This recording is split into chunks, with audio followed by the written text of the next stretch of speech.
New Year's resolutions and superstitions are big in the black community. Grandma always told us to clean your house, wash all your sheets, eat some black-eyed peas to bring in a prosperous new year. Well, this is what I did, bald head hoe shit in Houston. And I came back and left my house like this. And now I'm sick.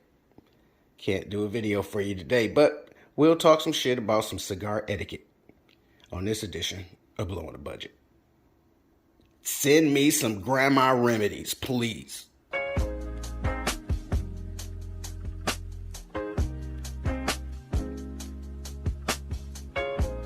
What up, though? What up, though? What up, though?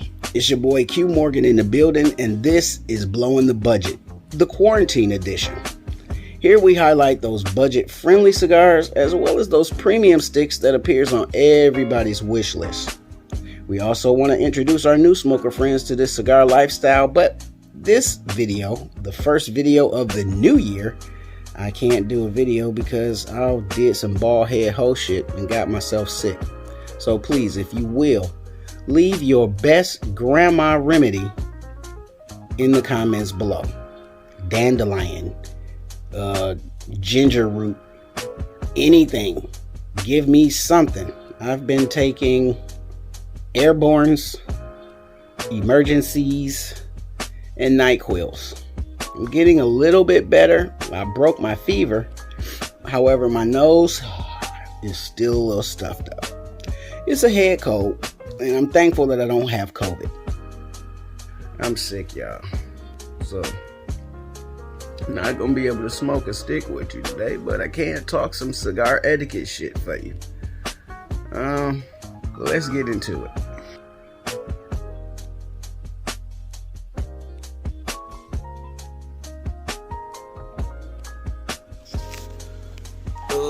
I'm fighting the chills and the sweats at the same time, so bear with me, y'all. How many times have you been to the cigar lounge to find somebody complaining about the most minuscule of things? Today we're breaking down some etiquette, do's and don'ts, basic cigar lounge common knowledge on this edition of Blowing the Budget.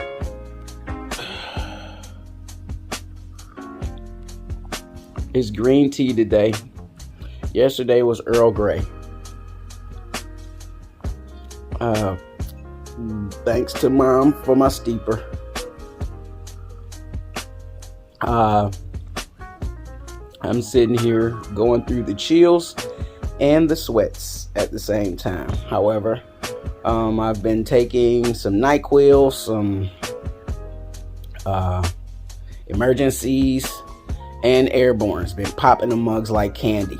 Now laters, Jolly Ranchers. But enough about me. You go into a cigar lounge and there's one person that's complaining about the most minuscule of things, killing your mood, killing your vibe, and just killing the atmosphere. There's always that one person that comes in and complains about the markup on the sticks or the cutting fee. Well, in this video, I came up with a few do's and don'ts so that you're not that irritating motherfucker that's sitting in the cigar lounge getting on everybody's nerves. This is for the new cigar smokers, all of those newbies that are just getting into this cigar lifestyle.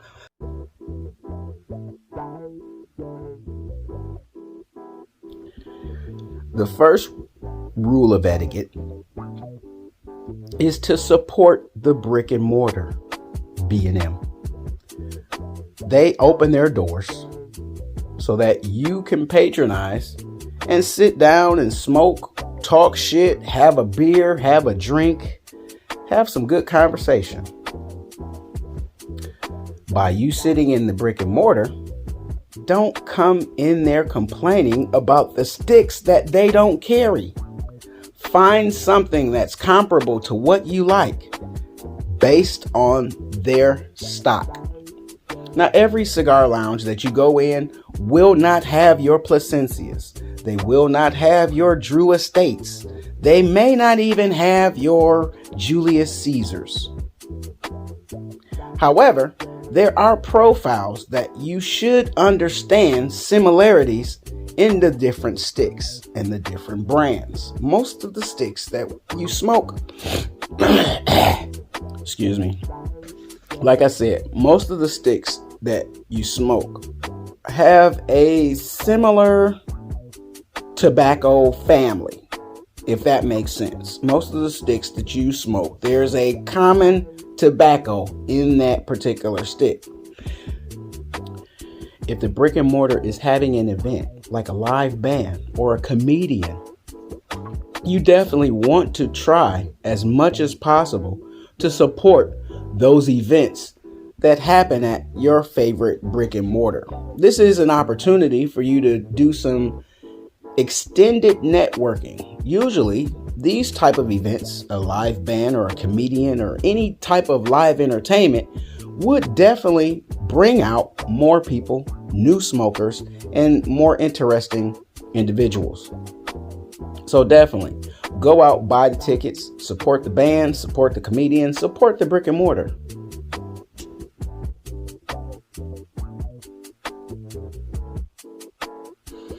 Another way to become popular at one of your favorite brick and mortars is to ask this tobacconist about any specials or house blend cigars. That will give that tobacconist in that particular brick and mortar the understanding that you're not new to this shit and you do this shit. So of course they're going to bring out their best so that you can have a great experience. By doing this, you're only helping to rotate the inventory. Of course, no one wants to smoke stale sticks. So of course, going to your brick and mortar helps to rotate those sticks so that they're not so stale. Touch them, feel them, don't lick them, don't put them under your nose, don't smell them, and most importantly, don't taste them before you buy them. So many times I've seen guys come into the cigar lounge, pick a stick out of the humidor, and they're already licking the head. Haven't paid for it yet. Then you want to put it into the house cutter with all your slob on it. This is etiquette 101. Do not do. It is best for you to come with your own utensils, tools, but if the house has utensils and tools for you to use, you definitely don't want to contaminate their stuff with your saliva, your phlegm, your slob, whatever. So of course, don't lick, don't sniff, and more importantly, don't taste.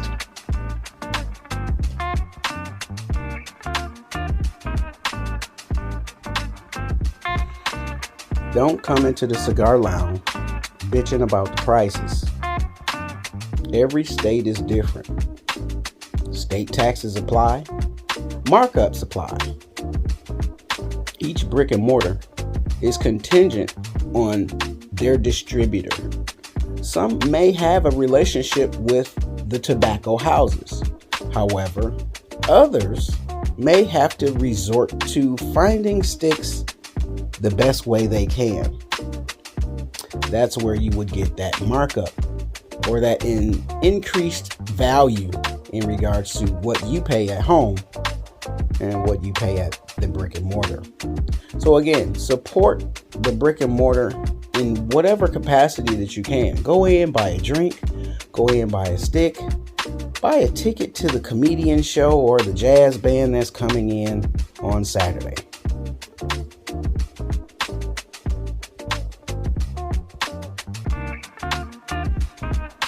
Now, it's always good to have an extra cigar on hand, only because your fellow brother of the leaf or sister of the leaf may just be in need of one. You can also use this as an opportunity to strike up a conversation and make a new friend. Now, this is an unspoken rule that I didn't think that I needed to speak on. However, I see it so many times and it is very irritating. You're in a cigar lounge and someone blazes up a Black and Mild or a cigarette, what the fuck are you doing? Now, the cigar lounge that you're sitting in may be okay with you lighting a Black and Mild or smoking a cigarette. However, the smokers that have paid their cutting fees or have paid for their memberships are very perturbed because you are bullshitting in the cigar lounge. Black and Milds are not cigars. Black and Milds are not cigars. I don't give a fuck what it says on the box. Those are not cigars. That's some bullshit. Cigarettes do not belong in the cigar lounge. This is a cigar lounge. Cigarettes are not welcome. And this is for all the new smokers that are joining this cigar community. I just really want to put you up on game so you're not looking like the stupid motherfucker sitting in the cigar lounge. This has been your boy, Q Morgan in the building. This is the quarantine edition. I'll be back at you next week in your ass with a new review. Hopefully my chest and my nasal passages will be in a better space and I can go ahead and get that review in for you. But nonetheless, get out there, buy some sticks, talk some shit, meet some new people. The Cigar Lounge is a very interesting place to meet interesting individuals and have some exciting experiences with total strangers. I encourage you to go out to your local brick and mortar, buy a stick, talk some shit, have a drink, and do it. I want to wish y'all a happy new year as I get the chills and I got to get under the covers because it's getting cold right now. So, peace out.